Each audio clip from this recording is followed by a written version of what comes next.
The wind cut across the open plains like a sharp-edged knife, sweeping dust and bits of straw over the ground in restless spirals. Morning light fell thin and pale through a patchwork of clouds, painting the frost-laced grass in silver. The air smelled of dry earth and the faint tang of wood smoke drifting from somewhere far off. It was the kind of early spring day that looked gentle from a distance but punished anyone who worked in it. Clara May stood in the middle of her pasture, breath misting in the cold, one hand braced on the small of her aching back. Her other hand gripped a hammer, knuckles reddened from the chill. She had been out here for hours already, working before the sun had climbed more than a hand's width above the horizon. The fence had been giving her trouble for weeks. Broken rails, leaning posts, gaps wide enough for her few scrawny cows to wander straight out into the open range. She tried to keep ahead of it, but each time she mended one section, another seemed to fall apart. The winter had been hard, with windstorms that tore shingles from her roof and rattled the fence, until the nails loosened. And now, with her belly heavy with the child she'd be delivering before long, bending and lifting were harder than they used to be. She wiped her brow with the back of her sleeve, smearing a faint line of dust across her temple, her gloves thin and worn had done little to keep her fingers from going stiff, and her hands were already raw where the stitching had come apart. Clara had never been afraid of hard work. She'd grown up on a small farm before marrying Samuel, and she'd known how to chop wood, haul water, and mend fences since she was a girl.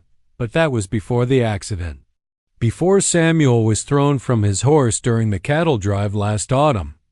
Before the long nights alone, the winter storms, and the quiet knowledge that she was bringing a child into the world without him. She bent to pick up a new rail from the small stack beside her. Her back complained sharply, and she paused, closing her eyes, breathing through it. She had learned to work past pain, but this was different, slow, insistent, a reminder that her body wasn't hers alone anymore. The baby shifted inside her, and she pressed her hand to her stomach instinctively, murmuring, "Not now, little one. Mama's got to finish this first." The rail was heavier than she'd expected. She balanced it against her hip, awkward with her growing belly, and shuffled to the gap in the fence. A hammer hung from her belt by a loop of twine. She set the rail into place, then crouched slowly to start the nails. That was when she heard it. The sound of hooves. She froze for a second, the nail poised between her fingers. Out here, a rider could be anyone, a neighbor, a peddler, a ranch hand from miles away. Or trouble. Clara kept her head low, eyes on the nail as though she hadn't noticed. She listened instead. Steady, unhurried hoofbeats coming closer. Whoever it was, they weren't rushing. A shadow stretched across the ground in front of her. Then a voice, low, calm, carrying over the wind. "You're out here early." Clara turned her head just enough to look over her shoulder. The man sat tall in the saddle, the reins loose in one hand. He was broad-shouldered, his coat worn but clean, and a wide-brimmed hat cast his face in shadow. His horse, a deep chestnut with a black mane, stamped once at the frozen ground. She straightened, pushing herself upright with care. "Fence don't fix itself," she said, squinting up at him. His eyes gray, she thought, though the light made it hard to be sure, moved over the broken rail, the hammer, the half-empty bucket of nails. "Looks like a lot for one person," he said. His gaze flicked briefly to her belly, then back to her face. Clara's jaw tightened. She didn't like people looking at her like that, measuring what she could or couldn't do. "I manage." He dismounted slowly, swinging down with the ease of someone who'd been on a horse all his life. Up close, she could see the lines at the corners of his eyes, the stubble along his jaw, the faint dust on his coat from the ride. He looked like a man who belonged to the land, not the other way around. "Elias Carter," he said, offering his name like a handshake without moving closer. My place is a few miles north, past the creek. She nodded once. Clara May. His gaze moved to the fence again. That section's leaning bad. You'll need to set the post deeper. I know how to set a post, she said, sharper than she meant. But she was tired, cold, and aware of every ache in her body. He didn't seem offended. Didn't say you didn't. Just, it's hard. Work alone. She bent to pick up the hammer again, the conversation making her restless. I've been doing it alone since November. Elias was quiet for a moment, his shadow falling across her work. Then he crouched beside the post, running a hand over the rough wood. Let me help you finish this section. Won't take long. Clara shook her head. I can't pay you. Wasn't asking for pay. Then why? He hesitated, as though the answer wasn't something he wanted to explain. Finally, he said, no one should have to do this kind of work alone. Not. In your condition, her pride bristled. She didn't like being seen as fragile. But there was something in his voice, not pity, exactly, but a quiet certainty that made her pause. The wind picked up, carrying a chill that cut through her coat. She stared at the fence, the gap in it like an open wound in her land. She stared at her raw hands, then at the man who'd appeared out of nowhere, offering help with no strings she could see. Finally, she let out a slow breath. Fine, just this section. Elias nodded once, like that was all he'd hoped for. He moved to his horse, pulling a set of heavier gloves from his saddlebag and tossing them to her. Use these. Save your hands. Clara caught them, hesitated, then pulled them on. They were warm from his saddlebag, soft against her skin.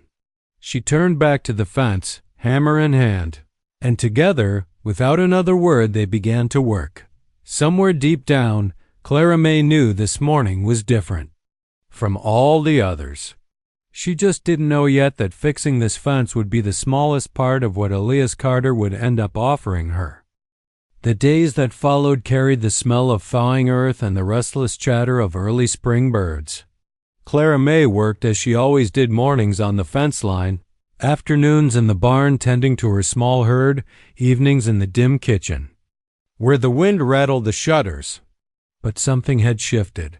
Every now and then, she'd glance toward the horizon, half expecting to see a tall figure on horseback moving toward her from the north. And more often than not, she did. Elias Carter didn't arrive every day, but when he did, he came without ceremony, just a nod in greeting, a horse tied loosely to a fence post, and a quiet question like, "Where do you want me today?" He never lingered longer than needed, and he never spoke much about himself. Still, Clara found herself noticing the little things. The way he checked the nails twice before calling a job finished, the way his horse followed him like a loyal dog, the way his gaze seemed to hold more weight than his words ever did. And the townsfolk noticed word traveled fast in Dry Creek. By Clara's next trip into town for supplies, she could feel the stares following her down Main Street. At the Mercantile, old Mrs. Harper leaned across the counter to hand Clara a bundle of flour and whispered, "I hear Carter's been spending time out your way. Don't see him in town much, and when I do, he's alone. You be careful, dear." Clara forced a polite smile. "He's just helping with repairs. That's all." Mrs. Harper's knowing look said she didn't believe a word of it. At the post office, Mr. Rollins asked too casually if she'd be needing extra feed this spring, what with the new hand helping out and all. And outside the blacksmith's, two ranch hands stopped talking as she passed, their eyes following her like she'd grown wings or sprouted horns. By the time she climbed back into her wagon, Clara's shoulders were tight. She hated being the center of any kind of gossip, but especially now.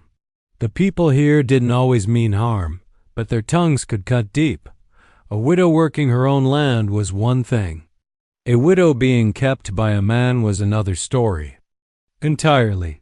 Back home, she unloaded the flour and feed in the kitchen. then stood for a long moment staring out the window toward the open prairie. She told herself Elias's visits were practical fences fixed faster, gates mended sturdier, water troughs cleaned and filled without her having to haul bucket after bucket. She told herself he was just a neighbor lending a hand. But the truth was more complicated. The truth was that since Samuel's death, no one had stood beside her at the fence line. No one had braced a post while she hammered, or shared quiet company without asking for something in return. Elias never once hinted at taking her land, her cattle, or her independence. He worked alongside her like an equal, and that unsettled her more than she wanted to admit. One afternoon, as they worked side by side replacing a stretch of rail, Elias asked a question she didn't expect. "How long you been out here alone?" Clara tapped a nail into place before answering. "Since November. Before that, Samuel and I bought this place 3 years ago. Thought we'd build something together." The wind caught the edge of her scarf, whipping it against her cheek. She turned her face away, pretending to adjust it, hiding the flicker of grief that still caught her off guard sometimes. Elias leaned on the rail, his gray eyes steady. "I'm sorry for your loss." She nodded once, not trusting herself to say more. He didn't push, and that was another thing she noticed about him. He knew when to keep quiet. Still, she could see there was weight in his own eyes, a heaviness she recognized. One evening, after the last nail was driven and the last rail set, she asked without looking at him, "You got family?" "No," he said simply, the word landing like a stone in the dirt. It wasn't the kind of no that meant never had any. It was the kind that meant had them lost them. She didn't press further, but it left her wondering. Over the next week, his visits became part of her routine. She didn't wait for him, not exactly, but she found herself working a little longer when he was there. Sometimes they spoke about nothing more than the work at hand, how deep to set a post, whether the north pasture needed reseeding. Sometimes they didn't speak at all, the quiet between them filled with the sound of hammers, the rustle of hay, or the distant call of meadowlarks. One morning, she found a fresh sack of feed sitting just inside her barn. She knew it wasn't from town. No one else would leave it without a word. The next time Elias came by, she started to thank him, but he cut her off. "Wasn't me," he said. Though the faintest twitch at the corner of his mouth betrayed him, she let it go, though. A part of her warmed at the thought. Still, the gossip in town gnawed at her. Dry Creek had never been unkind to her face, but she knew how people could twist a story. And if they thought Elias Carter was more than just a helping hand, it might affect her standing, her ability to trade fairly, to be seen as capable, to keep her land in her own name. One evening, as they finished mending the gate by the barn, she finally said it aloud. "You know, folks are talking."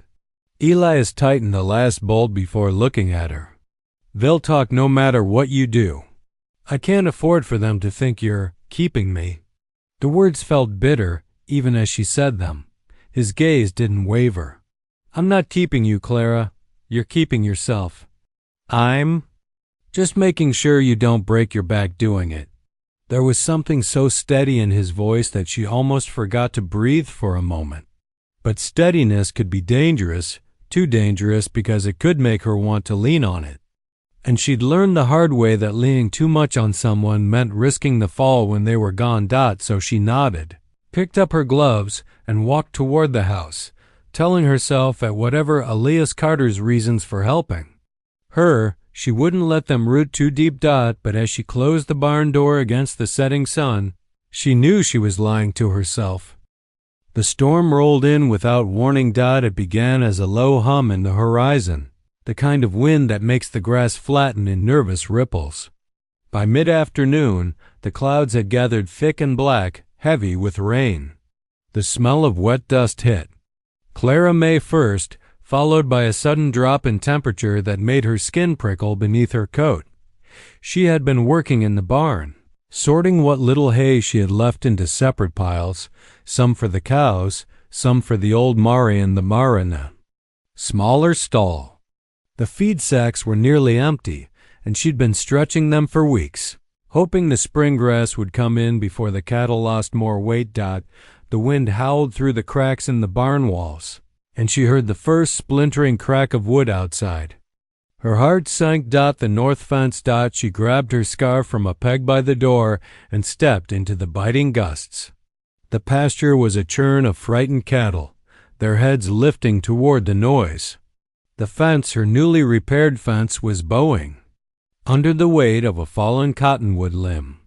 Rain began to spit against her cheeks as she ran toward it, mud already clinging to her boots. By the time she reached the break, the limb had pushed 2 posts completely out of the ground. Rails lay splintered, nails scattered in the wet dirt. She could almost hear the weeks of hard work tearing apart in front of her. Not now, she whispered under her breath, more to herself than to the fence. She was just stooping to lift one of the rails when the sound of hooves pounded against the storm's howl. She didn't even need to turn to know who it was. Clara. Elias Carter reined his horse in sharply, the animal's breath steaming in the cold air. In one swift motion, he swung down and jogged toward her. Rain slicked his coat, plastering it to his shoulders. "You can't be out here in this," he said, raising his voice over the wind. "It's my fence," she shot back, hauling the rail toward the posts.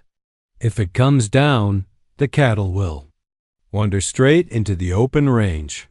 He didn't argue, at least not with words. He took the rail from her hands and jammed it under one arm like it weighed nothing, then crouched to reset one of the posts. Clara knelt beside him, trying to drive the loosened earth back into place. The mud sucked at her boots, and her gloves were soaked through within minutes. By the time they'd secured the last post, the rain was coming in sideways. Her coat was heavy with water, her fingers numb, and her back screamed from the strain. She could feel the baby shift again, as if unsettled by the storm or her pounding heart. Elias straightened first, looking out over the pasture. The cattle were huddled against the far fence line, miserable but contained. He turned to her, rain dripping from the brim of his hat. "You can't keep this up," he said, his voice steady but edged with something harder than concern. Clara opened her mouth to protest, but he cut her off with a shake of his head. "Don't tell me you'll manage. I've been watching you fight this land day after day. It's too much for one person, especially now." His eyes flicked briefly to her belly before meeting her gaze again. Her pride rose up like a wall between them. "What do you suggest I do? Sell it? Let some stranger take everything Samuel and I worked for?" "No," he said firmly. "I'm saying you come to my place." The words hung there between them, heavier than the storm clouds above. She blinked at him, rain stinging her eyes. "Come to your place?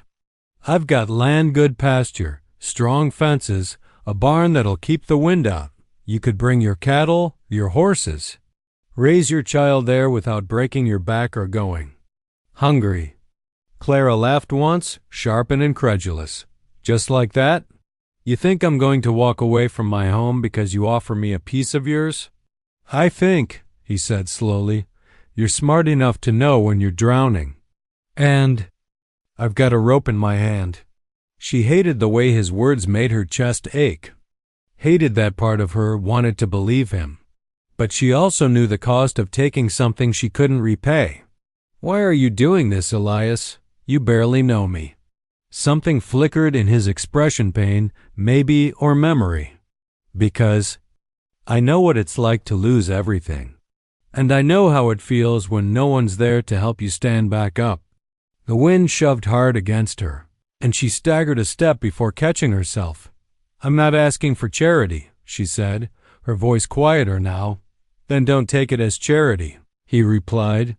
"Take it as a chance to keep you in that baby safe." She turned her gaze toward her land. The house, small and weathered, hunched against the storm. The barn, patched and leaning. the fences fragile as matchsticks in the wind.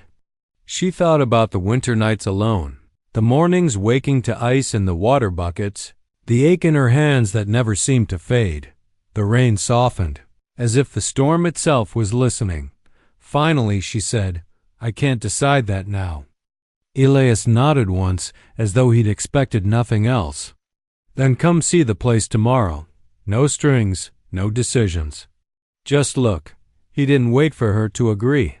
He turned, mounted his horse, and rode toward the north, disappearing into the gray curtain of rain. Clara stood in the mud long after he was gone, the cold seeping into her bones. She didn't know if Elias Carter's offer was salvation or something more dangerous. But she knew one thing for certain: if she went to see his land, nothing in her life would ever be the same. The sun rose pale and low the next morning, spilling weak gold light over the wet prairie. The storm had broken sometime in the night, leaving the air clean and cool. Clara May stood on her porch with her hands wrapped around a mug of coffee, staring toward the distant line of cottonwoods where the North Trail bent toward Elias Carter's land. She hadn't slept much. Every time she closed her eyes, she saw his face in the rain, steadfast, patient, like he already knew what her answer would be. She hated that he might be right. After tending the animals and making sure the barn roof hadn't taken new damage, she saddled the mare. The ride north wasn't far, maybe 5 miles, but it felt longer because of the weight of the choice. Riding with her, the trail wound through low hills still damp from the storm. Patches of snowmelt glistened in the hollows, and the air smelled faintly of cedar. The mare's hooves squelched in the soft ground, and Clara kept her eyes forward, as if looking back might make her turn around. When she crested the last rise, Elias's land opened before her. It was different from hers in ways she couldn't ignore. His fences stood straight and strong, rails thick and weathered but without a single sag. The pasture spread wide and green even this early in spring, with a stream cutting through the middle, its banks lined with willow. The barn was bigger, and her house painted a deep, rich red that stood out against the muted prairie. Elias was already outside, tossing hay from a wagon into one of the corrals. He looked up as she rode in, tipping his hat in greeting but not hurrying toward her. That was another thing she'd noticed about him. He never pushed his presence, never crowded her space. "You made it," he said simply, setting the pitchfork against the wagon.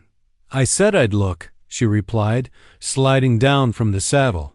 He gestured toward the barn. "Come on, I'll show you around." The barn smelled of fresh hay, leather, and horses' clean, well-kept smells that spoke of care. Stalls were wide, each with fresh bedding. A loft above was stacked high with bales, enough to last well past the spring. In one corner, a tack room gleamed with oiled saddles and neatly coiled ropes.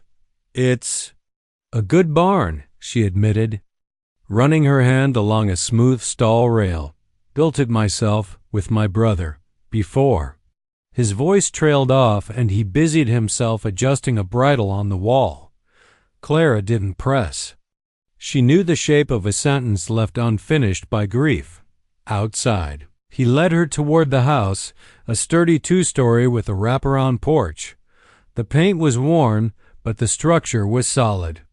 Inside, the air smelled faintly of coffee and cedar. Smoke. The main room was simple: a stone fireplace, a worn leather chair, shelves lined with books, and a few framed photographs. "This is more space than I'd know what to do with," Clara said, glancing around. "That's the problem." Elias replied, "Too much space for one man. Feels empty." Something in his tone made her chest tighten. They walked the pasture next. The grass was soft underfoot, the soil rich. She could see cattle grazing in the distance, their hides sleek even after the winter. The stream's water ran clear, the kind of steady source she could only dream of on her land. "Plenty of room for your herd," Elias said quietly, "and a place for you and the baby." where you won't have to fight the land every single day just to keep it from slipping away. Clara stopped near the stream, watching the water twist around a cluster of stones. You make it sound simple. It is simple, he said, meeting her gaze. I'm not asking for anything in return. We work the land together. You keep what's yours, I keep what's mine. But we're not doing it alone. She studied him for a long moment.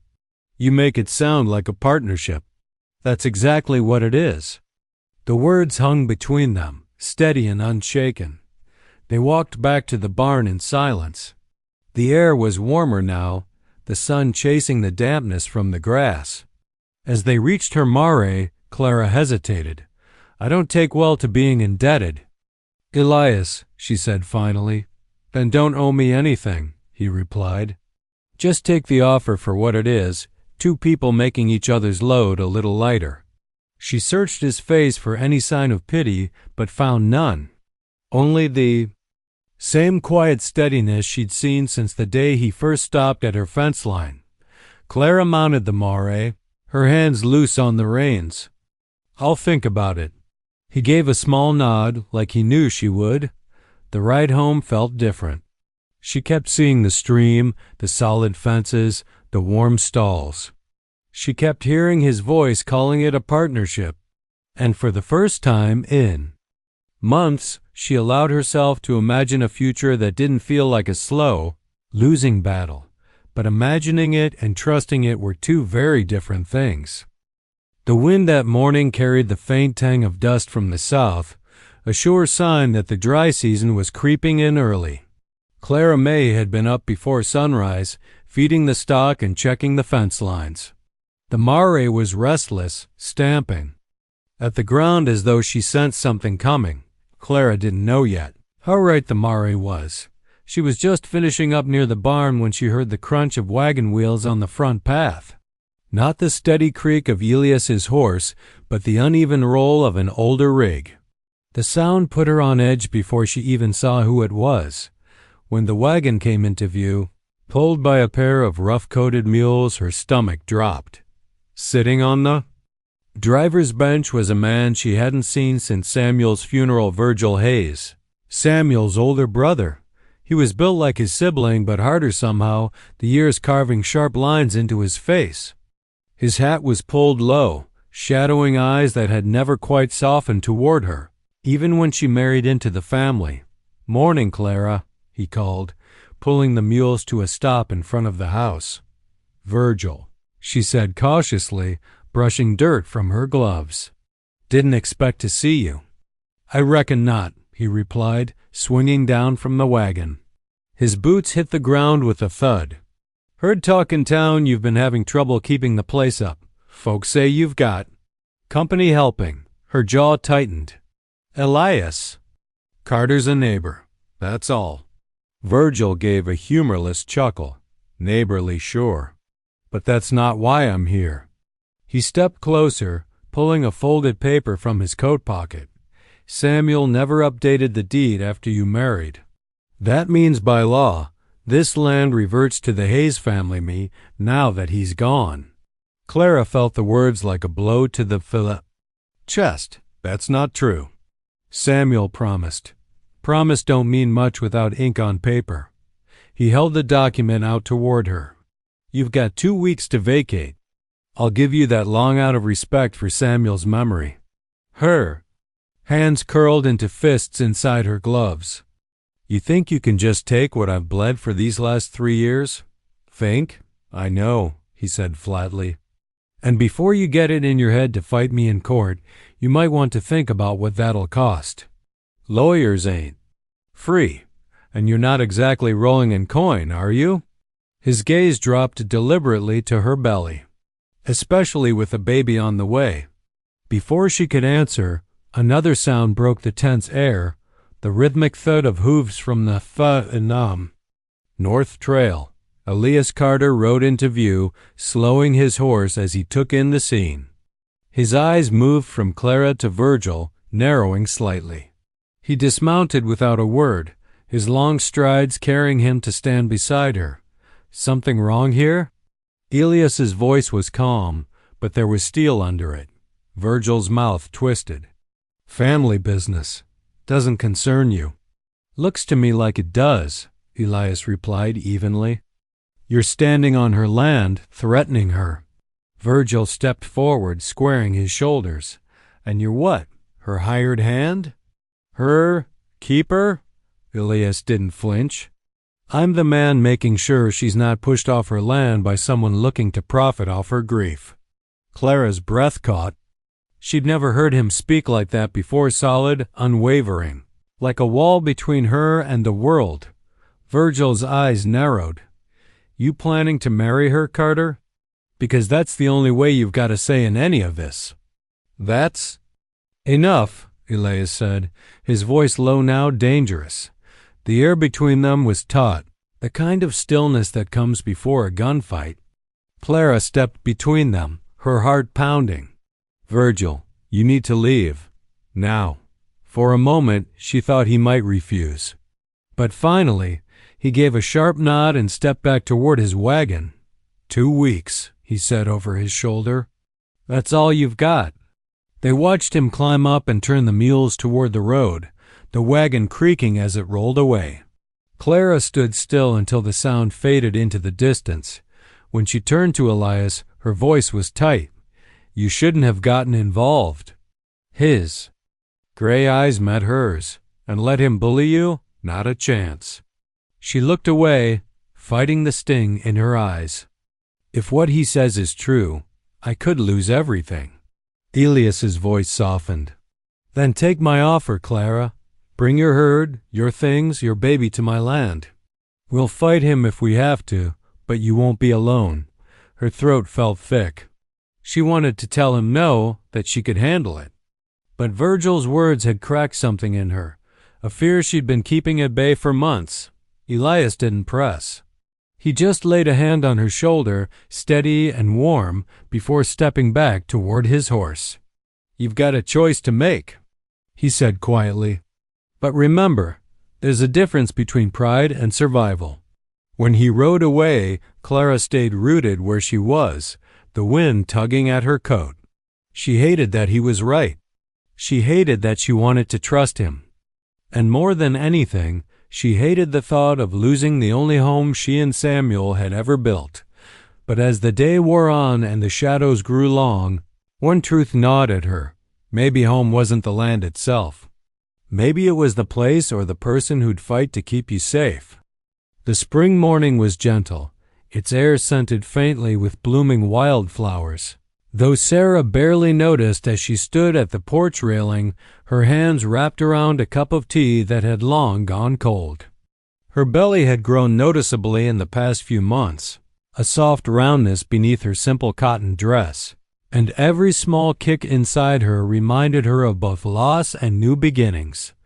The ranch stretched wide and open before her now, no longer the lonely, weather-beaten place it had been when she first arrived here under Jack's offer. The fence lines were repaired, the barn stood straight and strong, and the fields were coming alive again with fresh green grass. Cattle grazed lazily, their shadows stretching long in the early light.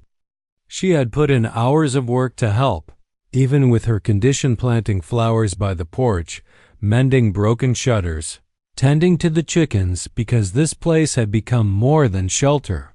It was becoming home. Behind her, the sound of boots on wood made her turn.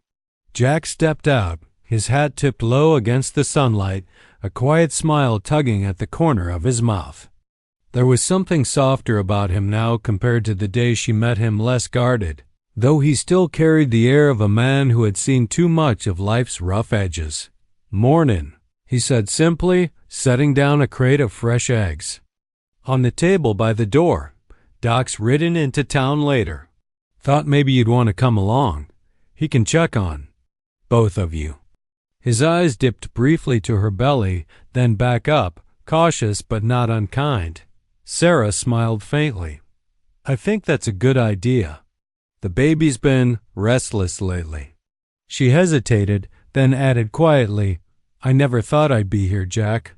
Fixing fences, tending land, having a roof over my head again. Jack leaned on the railing beside her, his gaze drifting out across the pasture. Wasn't much of a home without someone to share it with, he admitted. Place like this, it's too quiet. I reckon it needs laughter, needs life, needs someone who can make it mean something again.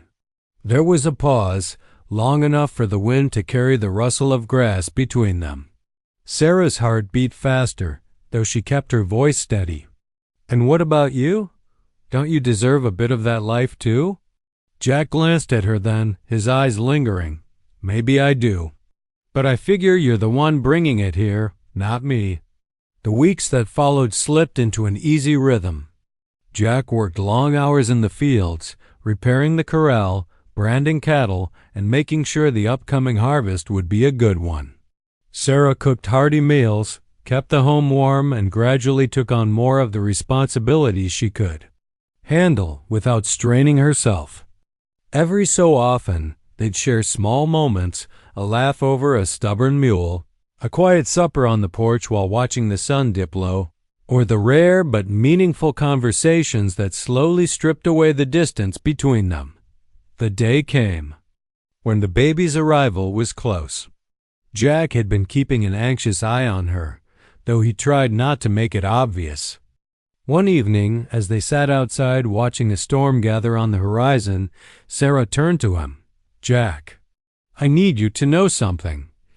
Her voice trembled, but her gaze stayed steady. I don't feel like I'm just living on your land anymore. I feel like I belong here, like we're building something together. Jack's jaw tightened slightly, the way it did when emotions ran deep. That's all I ever wanted you to feel, he said quietly. Then, after a moment, he reached into his pocket and pulled out a folded paper. This is for you. She unfolded it, her eyes widening. It was the deed to part of the ranch acres of fertile land in her name. Jack? I can't, she started, but he cut her off gently. You can, and you will. This place saved me a long time ago, and now it's saving you. Maybe between the two of us, we can keep it alive for a long time yet.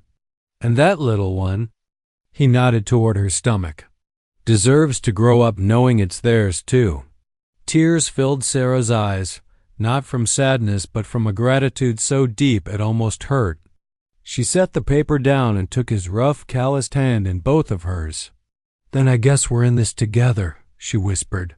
The storm broke that night, rain drumming on the roof, wind rattling the shutters, but inside, the ranch felt warm, safe, and whole. Months later, with the scent of summer grass heavy in the air, Sarah stood in the field holding her newborn son.